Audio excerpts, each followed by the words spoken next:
बहुत अहम सेगमेंट और वो है इस मौसम से जुड़ा, आपकी स्किन से जुड़ा, चूंकि ज़रा मौसम लेकर आता है आपकी स्किन के लिए नए नए issues, pigmentation, pimples, acne scars, बहुत सारे इश्यूज होते हैं और आपको नहीं पता होता कि आप क्या करें।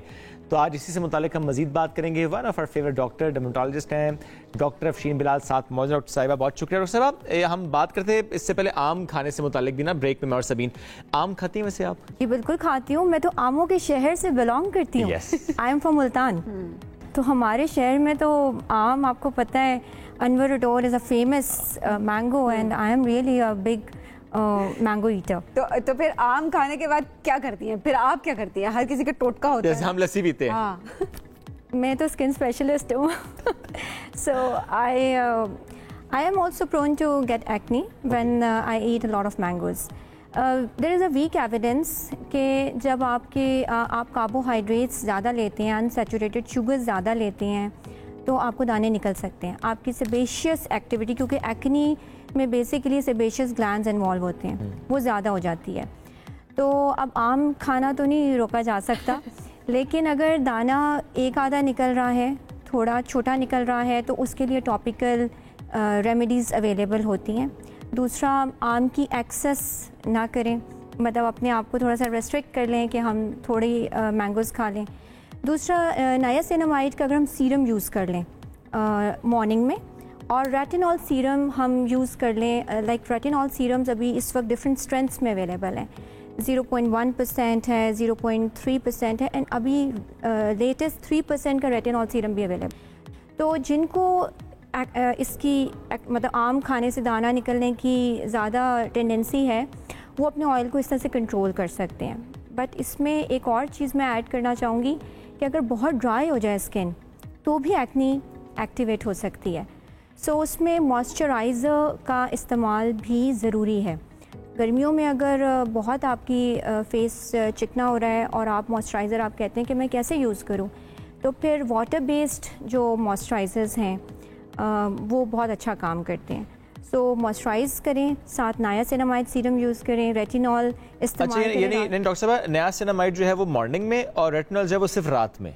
जी बिल्कुल। Okay. रात में डेली अगर आप रेटिनॉल, कुछ लोगों को डेली, जिनकी बहुत ज़्यादा एक्नी प्रोन स्किन होती है, उनको मैं डेली भी रेकमेंड करती हूँ। But then retinol if you use in excess, it may cause flakiness, it may cause peeling of the skin. So उसके साथ फिर हम रेकमेंड करते हैं कि आप उसको थ्राइस वीकली यूज़ करें। And always use a good moisturiser. There are moisturiser which contain high uranic acid, because high uranic acid जो है वो आपके मॉइस्चर को लॉक कर देता है स्किन के अंदर। सो आप अगर high uranic acid containing moisturiser को यूज़ करते हैं, so it will work really well with your skin. It comes under the जिसको AM PM रूटीन कहते हैं, वो भी आप डॉक्टर साहब, अब मैं चाहूँगी कुछ मिथ्स और फैक्ट्स जो हैं उनको भी ज़रा आप एड्रेस करें। अब जिस तरह लोग ये भी कहते हैं अक्सर कि जब हम ज़्यादा धूप में जाते हैं तो उसकी वजह से भी हमें एक्नी होना शुरू हो जाती है, ये बात किस तरह से सन रेज से आपकी एक्नी एक्टिव हो सकती है? I think so this is not true. But इससे, बिकॉज देखें एक ले पर्सन जो है उसको तो हर दाना जो पस वाला है वो एक्नी लगेगा, लेकिन फॉर अस कंसल्टेंट डर्मेटोलॉजिस्ट के लिए एक्नी सन से एग्रोवेट, तमाम जो स्किन डिसऑर्डर्स हैं वो सन से ज़्यादा हो सकते हैं, एग्जैजरेट हो सकते हैं, लेकिन एक्नी सन से ट्रिगर नहीं होती है। सन से क्या ट्रिगर हो सकता है? गर्मी का दाना। गर्मी में गर्मी के दाने भी निकलते हैं, जिसको आप आमतौर पे पित्त कहते हैं, हमारी लैंग्वेज में उसको मिलिएरिया कहते हैं। मिलिएरिया में एक टाइप होती है जिसको मिलिएरिया पस्चुलोजा कहते हैं, उसमें दाना बिल्कुल एक्नी की तरह का बनता है। तो वो बाज़ लोग उसको कंफ्यूज कर लेते हैं कि ये शायद एक्नी का दाना है, और बड़े बड़े दाने यहाँ फोरहेड के ऊपर पस वाले दाने बन जाते हैं, तो वो सन से स्टिमुलेट होते हैं, बट उनका ट्रीटमेंट फिर ऑल टुगेदर डिफरेंट है। अच्छा, और डॉक्टर साहब, अब जाहिर है ये भी हम देख रहे थे, आपने फोरहेड के जिस तरह से बात की, अब ये कह रहे होते हैं अच्छा आपके फोरहेड पे अगर एक्नी है तो ये इस वजह से है, आपके चिन पे अगर एक्नी है तो वो इस वजह से है, चीक पे एक्नी किसी और वजह से है, नाक पे अगर हम देखते हैं एक्नी है, ब्लैक हेड्स हैं, तो उसकी वजूहात होती है। तो आपकी जो इनर हेल्थ है वो बड़ा रोल प्ले कर रही होती है एक्नी के पर्सपेक्टिव से अगर देखा जाए, तो उसको मैं चाहूँगी ज़रा एड्रेस करें। देखिए, ये जो बिल्कुल छोटा दाना है ना, अब अगेन मैं उसको देखूंगी तो मेरी आँख कुछ और देख रही होगी, अगर एक ले पर्सन देखेगा तो उसकी आँख कुछ और होगी। मैं पब्लिक को ये मैसेज दूंगी कि एक तो सेल्फ मेडिकेशन नहीं करें, ठीक है। लोग क्या करते हैं, हर चीज़ का इलाज किससे करते हैं, बेटनोवेट से। So that is not a treatment to every problem. जैसे हमने मिलेरिया की बात की, गर्मी दानों की, ये भी तो छोटा छोटा दाना बन के निकलता है। तो उस सूरत में अगर आप एक्सेसिव वॉशिंग करते हैं फेस की, अपने हाइजीन को मेंटेन रखते हैं, पसीने से बचते हैं, तो आप ठीक हो जाएंगे। दूसरी चीज़ होती है कोमिडोनल एक्नी।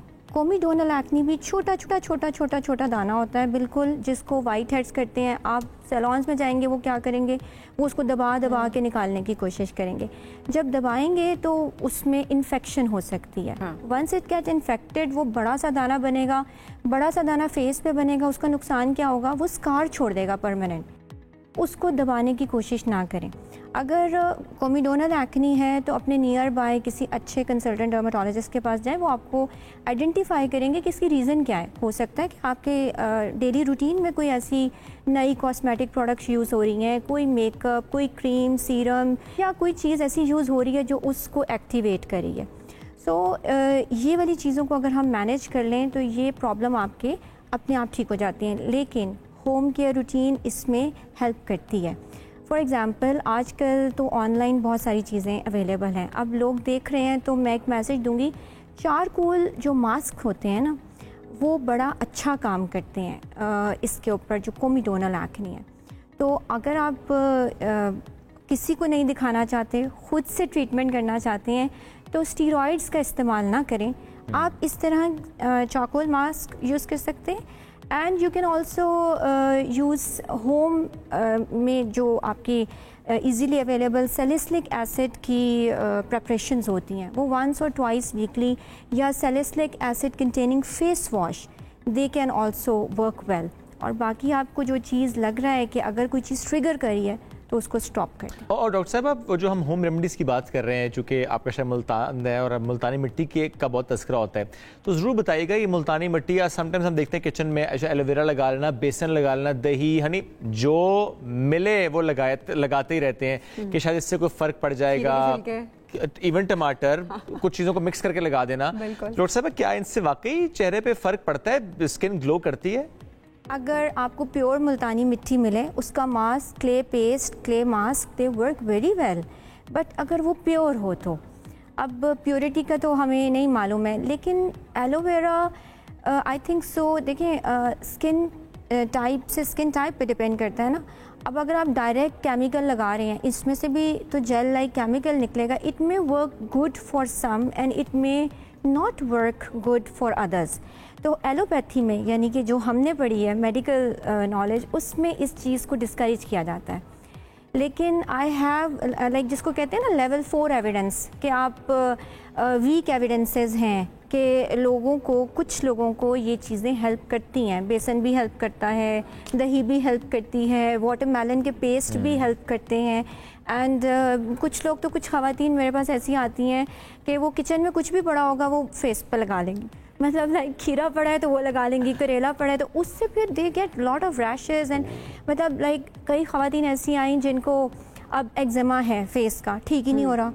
जब हम उनको प्रोब करते हैं, हिस्ट्री में जाते हैं, तो then we land up in the diagnosis कि जी वो तो किचन में जो पड़ा होता है। ऐसे में अब जो सोशल मीडिया पे इतने हमारे डर्मेटोलॉजिस्ट आ गए, उनका भी एक थोड़ा सा इसमें रोल हम कहेंगे कि किस तरह से वो अब ब्रांड्स की प्रमोशंस होती हैं, वो करने के चक्कर में सब डर्मेटोलॉजिस्ट, सब जो है ना स्किन स्पेशलिस्ट बने फिर रहे होते हैं। दूसरा इन्फ्लुएंसर्स हमारे माशाल्लाह से, उनको भी देखा जाए तो ज़ाहिर है अब लोग इस बात को नहीं समझते कि उनको पैसे दिए जा रहे हैं वो प्रोडक्ट प्रमोट करने के। लेट्स सपोज अगर वो उनकी स्किन पे अच्छी लग गई है, ज़रूरी नहीं है कि वो किसी दूसरे की स्किन पे भी सही रहे। आपका डर्मेटोलॉजिस्ट ही बता सकता है कि ये चीज़ आपके लिए अच्छी है या ये चीज़ आपके लिए अच्छी नहीं है। लोगों को मेरे ख्याल में एजुकेशन की ज़रूरत है। देखिए, डर्मेटोलॉजिस्ट बनना इट्स नॉट एन, इट्स कोई 3 दिन में कोई ट्रेनिंग कोर्स करके डर्मेटोलॉजिस्ट नहीं बन सकता। आपको पता है पाकिस्तान में डर्मेटोलॉजी की जो फेलोशिप ट्रेनिंग है वो 5 इयर्स की है। और स्किन में आपको तो ये स्किन नज़र आ रही है ना, स्किन आप देखिए लार्जेस्ट ऑर्गन है, इसमें क्या क्या कुछ है। स्वेट ग्लैंड्स हैं, इसमें सेबेशियस ग्लैंड्स हैं, इसमें ब्लड सप्लाई है, इसमें बहुत कुछ है। तो हर किसी की मतलब लाइक स्किन की टाइप्स डिफरेंट हैं, स्किन की बीमारियां डिफरेंट हैं, तो ऐसे किसी के हेयर से के ऊपर चीज़ें नहीं करनी चाहिए। इट में, जैसे मैंने आपसे कहा, it may work good for someone but it may not work good for others. वो उनके लिए प्रॉब्लम क्रिएट कर सकती है। डॉक्टर साहब, ज़्यादा पानी पीना, मुनासिब नींद लेना, एक्सरसाइज करना, और जब हम हार्मोन्स की बात करते हैं कि हार्मोन्स लेवल आपके अच्छे हों तो वो आपकी स्किन पर नज़र भी आता है। मुझसे लोग पूछते हैं कि मैडम आप हमें AM/PM रूटीन लिख दें। AM/PM रूटीन में ना जो सबसे ज़्यादा रोल है वो लाइफस्टाइल का है। लाइफस्टाइल में क्या चीज़ें आती हैं? Wake up in the morning, sleep at night. आप देखें आजकल क्या हो रहा है, opposite. Sleep in the morning, remain awake at night.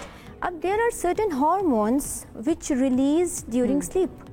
अगर आपका हार्मोनल और इंटरनल एनवायरनमेंट ख़राब हो गया है, रेस्ट एश्योर के बॉडी के दूसरे सिस्टम्स के साथ आपकी स्किन ख़राब हो जाएगी।